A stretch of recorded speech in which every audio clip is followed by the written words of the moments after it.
Fala pessoal, sejam todos bem-vindos aí. Para quem não me conhece, eu sou o professor Clóvis. Gostaria de trazer hoje um assunto referente à musculação e emagrecimento.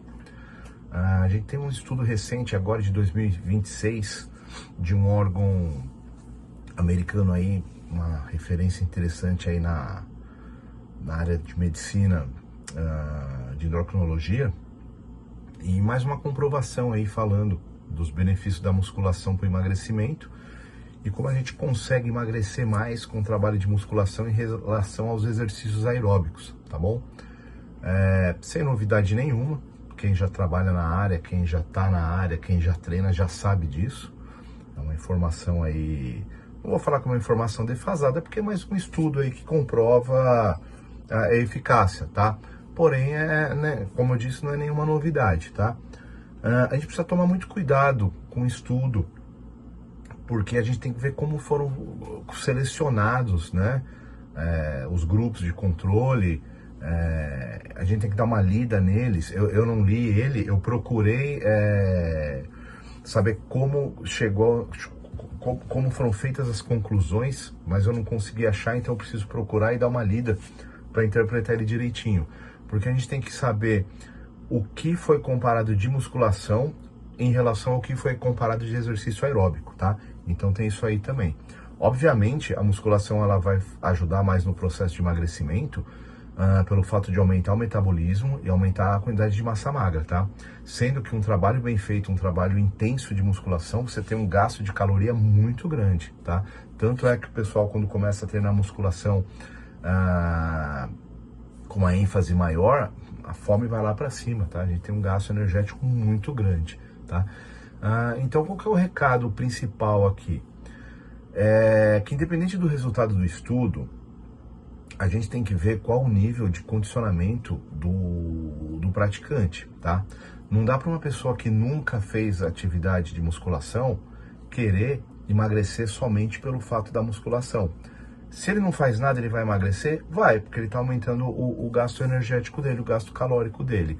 Porém, não vai ter eficiência em outros mecanismos, porque não vai aumentar ainda a massa muscular, você não vai ter um aumento muito drástico de metabolismo.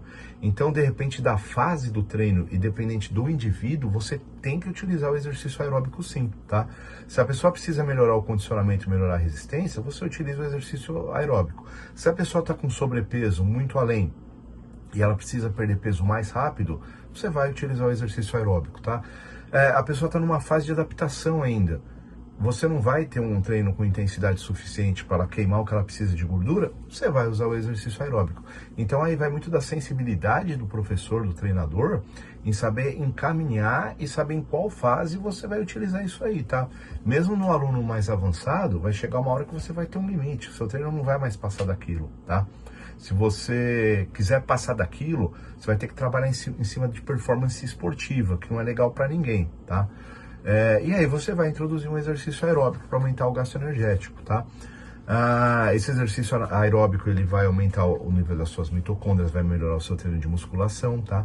Então, a gente não pode chegar e pegar postagem de internet que mostra, olha, novo estudo, diz, fechar o olho, só ver aquilo ali e não ver tudo que tem em volta, tá?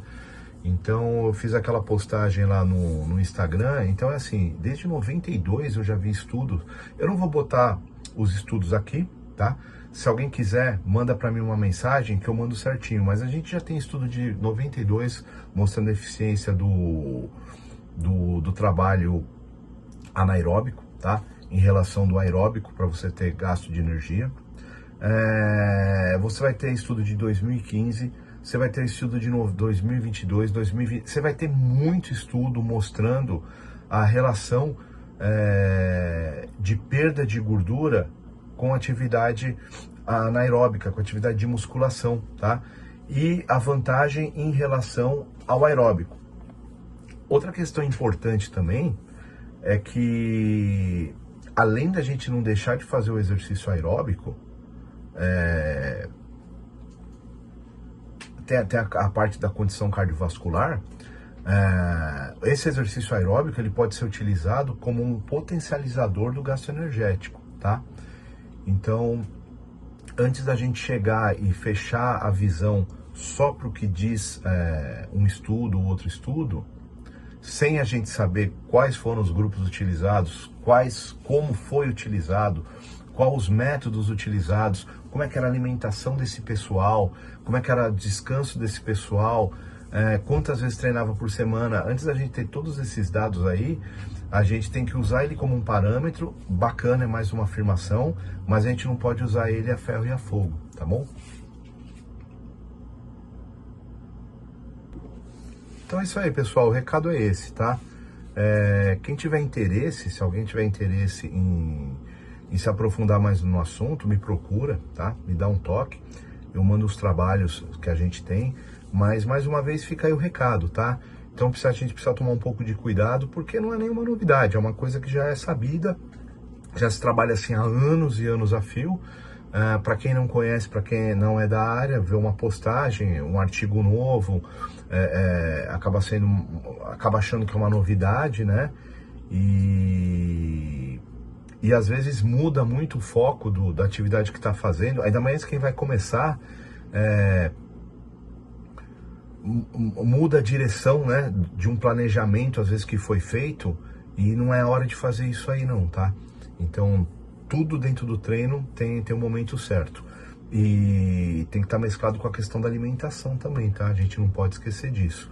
Então, às vezes, você vê um pessoal que está começando a treinar, que está com excesso real de peso, você vê assim que já está numa situação de obesidade, e a pessoa pega tudo que é hype na internet hoje em dia e leva para aquilo, tá? Então faz um descanso muito alto, então você acaba diminuindo muito a intensidade do treino, porque diz que o descanso faz ela carregar uma carga maior e vai ser melhor, só que ela não tem condição de carregar uma carga maior porque ela não passou pelas fases de treinamento, inclusive a fase de força, e ela não faz nada de atividade aeróbica porque ela viu que a musculação é mais eficiente, né? Tem uma eficácia maior, e realmente tem. Só que ela não está numa condição de desenvolver massa muscular, muito pelo contrário. Ela está numa dieta drástica, ela tem que ter um déficit calórico alto, entendeu? Então a pessoa está usando elementos importantes que não são bons naquela hora, entendeu? Então isso aí tem que ser visto com muita atenção, tá joia? Então vamos ficar por aqui, hoje o vídeo é mais curto. Vou pedir aí para dar um joinha aí. Quem achou interessante, compartilha, e não deixa de me seguir, tá bom? Obrigado aí, pessoal.